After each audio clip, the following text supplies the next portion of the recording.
आपका Persian language and literature channel पर स्वागत है। आज हम इस सीरीज में रिलेटिव प्रोनाउंस को सीखेंगे। फारसी में रिलेटिव प्रोनाउंस को किस तरह से प्रयोग किया जाता है। सबसे पहला जो हमारा रिलेटिव प्रोनाउन है वो है के। के को हम एज ए कंजक्शन भी प्रयोग करते हैं, जहाँ पे उसे हम कहते हैं हरफे रब, मीर हाइये मौसूली यानी रिलेटिव प्रोनाउंस। तो आइए देखते हैं के का हम एज ए रिलेटिव प्रोनाउन किस तरह से प्रयोग कर सकते हैं। सबसे पहले देखिए इंग्लिश का जो इसका इक्विवेलेंट है हु यानी जो के। पहला सेंटेंस देखें, मन बा नादिर मुलाकात कर दम के ताजे अज खारिज बरगश्ते अस्त।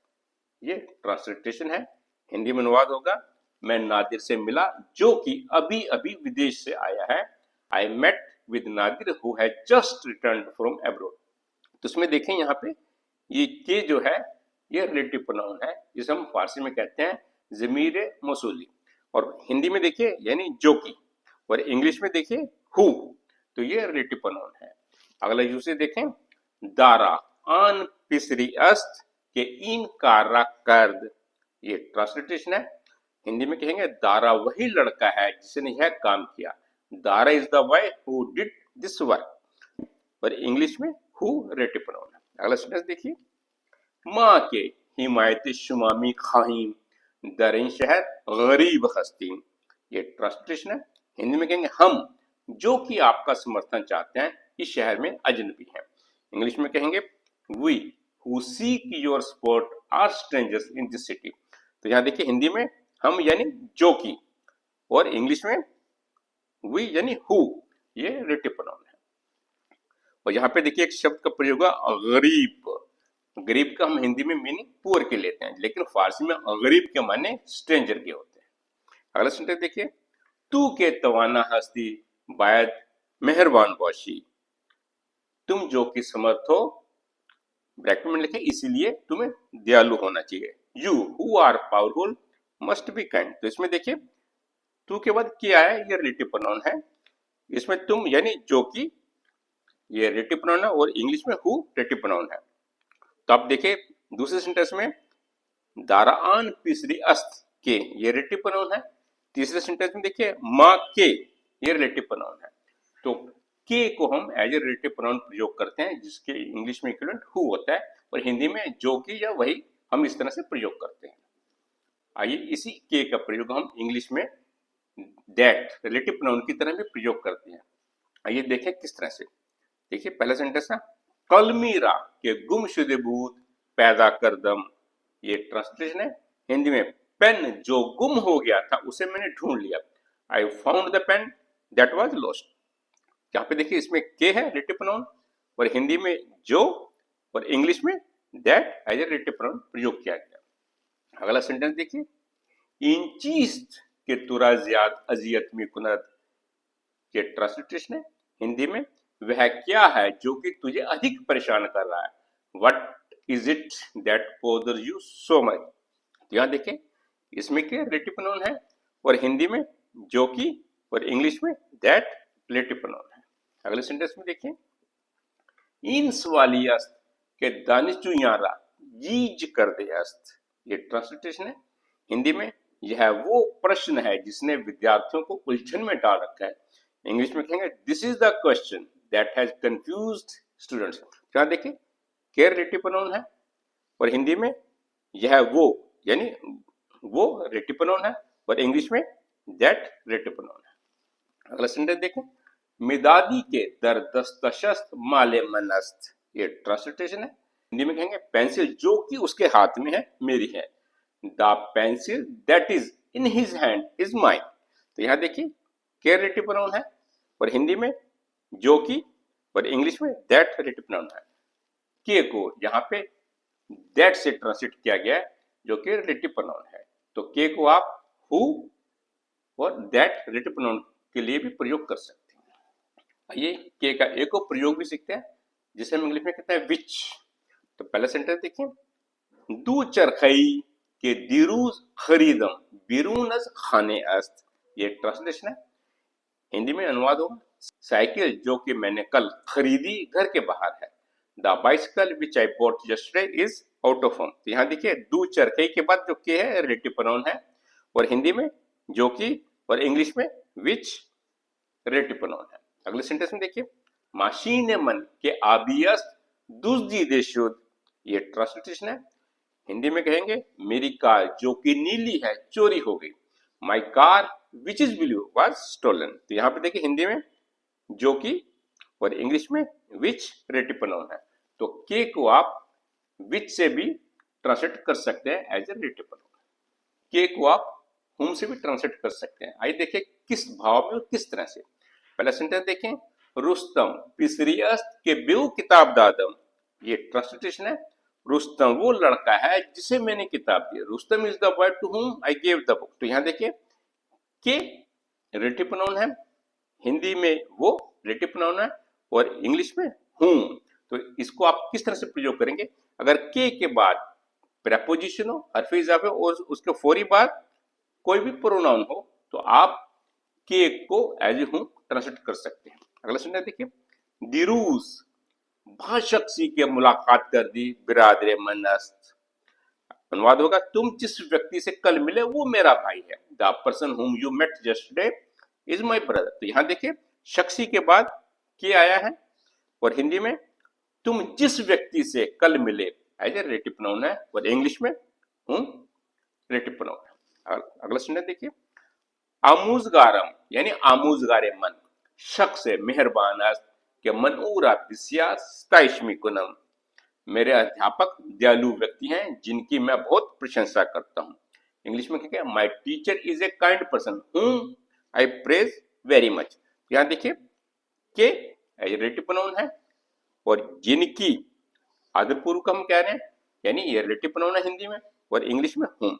तो के को आप एज ए हुम भी ट्रांसलेट कर सकते हैं एज ए रिलेटिव प्रोनाउन। तो के बाद अगर इमीडिएट प्रपोजिशन उसके बाद ऑब्जेक्ट हो, तो आप उसे एज ए हुम ट्रांसलेट कर सकते हैं। आइए अब के को हम एज ए हुज भी ट्रांसलेट कर सकते हैं। आइए देखिए किस तरह से और किस भाव में। पहला सेंटेंस देखिए, नादिर हमान पिसरियस के मिदाद शरादारम। तो ये ट्रांसलेशन है। अनुवाद होगा नादिर वही लड़का है जिसकी पेंसिल मेरे पास है।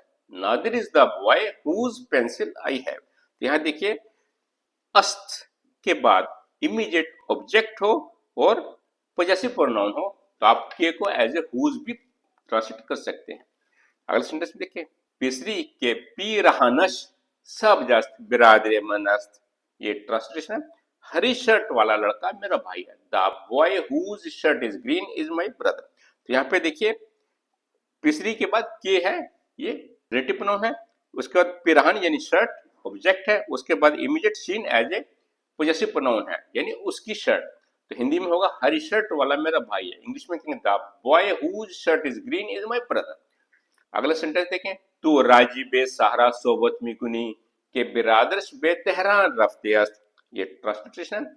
हिंदी में कहेंगे तुम सारा के बारे में बात कर रहे हो जिसका भाई तेहरान गया है।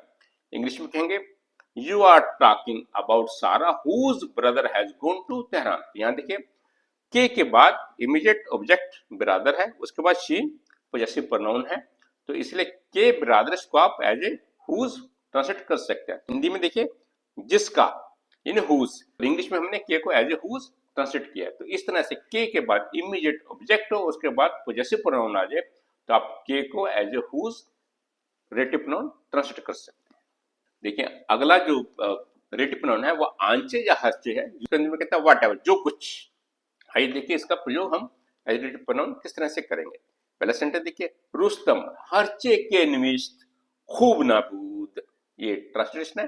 रुस्तम ने जो कुछ लिखा वो ठीक नहीं था। Whatever Rustam wrote was not good. तो यहाँ पे देखिए हर्चे के, और हिंदी में जो कुछ, और इंग्लिश में वट एवर। इस तरह से आप हर्चे को वट एवर से ट्रांसलेट कर सकते हैं। अगला सेंटेंस देखिए, दारा हर्चे मी कुनद खूबस्त। ये ट्रांसलेशन है। दारा जो कुछ करता है अच्छा है। What ever Dara does is good. तो यहाँ पे देखिए हर्चे हिंदी में जो कुछ, और इंग्लिश में वट एवर, ये रिलेटिव प्रोनाउन है। अगला सेंटेंस देखिए, सारा हर्चे मी गोयत दुरुस्त मी गोयत। ये ट्रांसलेशन है। हिंदी में कहेंगे सारा जो कुछ कहती है ठीक कहती है। वट एवर सारा सेज शी इज राइट। यहाँ देखिए हर्चे रिलेटिव प्रोनाउन है, हिंदी में जो कुछ रिलेटिव प्रोनाउन है, और इंग्लिश में वट एवर। तो इस तरह से आंचे हर्चे को आप एज ए वट एवर यानी जो कुछ के भाव में एज ए रिलेटिव प्रोनाउन प्रयोग कर सकते हैं। अगला हमारा रिलेटिव प्रोनाउन है मिसल हमान या आन, जिसे हम इंग्लिश में as a, same, such as की तरह प्रयोग करते हैं एज ए रिलेटिव प्रोनाउन। देखिए एज ए रिलेटिव प्रोनाउन मिसल हमान या आन को हम एज किस तरह से प्रयोग करेंगे और किस भाव में। पहला सेंटेंस देखिए, गिरफ्तारी मन मिसले हमानस्त के तू दारी। ये ट्रांसलेशन है, हिंदी में कहेंगे मेरी मुश्किल वही है जो कि तुम्हारी है, my problem is the same as yours. तो यहाँ देखिए मिसले हमान हिंदी में वही है जो कि, और इंग्लिश में सेम एज, ये रिलेटिव प्रोनाउन है। और यहाँ पे गिरफ्तारी का मीनिंग फारसी में कभी भी अरेस्ट होने के नहीं होता है। गिरफ्तारी का मीनिंग होता है टू बी बिजी, या किसी तरह की कोई भी मुश्किल या प्रॉब्लम को फेस करना, उसे गिरफ्तारी कहते हैं। अगला सेंटेंस है इन किताब मिसले आन किताब अहमियत ना दारद। ये ट्रांसलेशन है, हिंदी में कहेंगे यह पुस्तक उतनी महत्वपूर्ण नहीं है जितनी वो पुस्तक है। This book is not as important as that book, यानी मिसले आन यानी मिसले हमान। तो यहाँ पे यानी उतनी और जितनी, ये रिलेटिव प्रोनाउन है, और इंग्लिश में एज ए रिलेटिव प्रोनाउन प्रयोग किया गया। अगला सेंटेंस देखें, पासुखे उ मिसले हमान पासुखी बूद के इंतजार दाश्तम। ये ट्रांसलेशन है, हिंदी में कहेंगे उसका उत्तर वही था जिसकी मुझे प्रतीक्षा थी। इंग्लिश में कहेंगे Rustam's answer was the same as I expected. यहाँ देखिए मिसले हमान या मिसले आन, और हिंदी में वही था जिसकी, ये रिलेटिव प्रोनाउन है, इंग्लिश में सेम एज, ये रिलेटिव प्रोनाउन है। तो मिसले हमान आन या मिसले आन हम सेम, सच एज और एज ए रिलेटिव प्रोनाउन प्रयोग कर सकते हैं। हरकस के या हरकसी के या हर के, इसको इंग्लिश के जो रिलेटिव प्रोनाउन हूएवर से हम इसे ट्रांसलेट कर सकते हैं। आइए देखिए किस तरह से, हरकस के या हरकसी के या हर के मी आयद दोस्तमस्त। ये ट्रांसलेशन है, हिंदी में कहें जो कोई भी आ रहा है वो मेरा दोस्त है, whoever comes is my friend। तो यहाँ पे देखिए हरकस के, और यहाँ पे है जो कोई भी, और इंग्लिश में whoever, ये रिलेटिव प्रोनाउन है। अगला है हर के तरदीद दारद बाख्ते अस्त।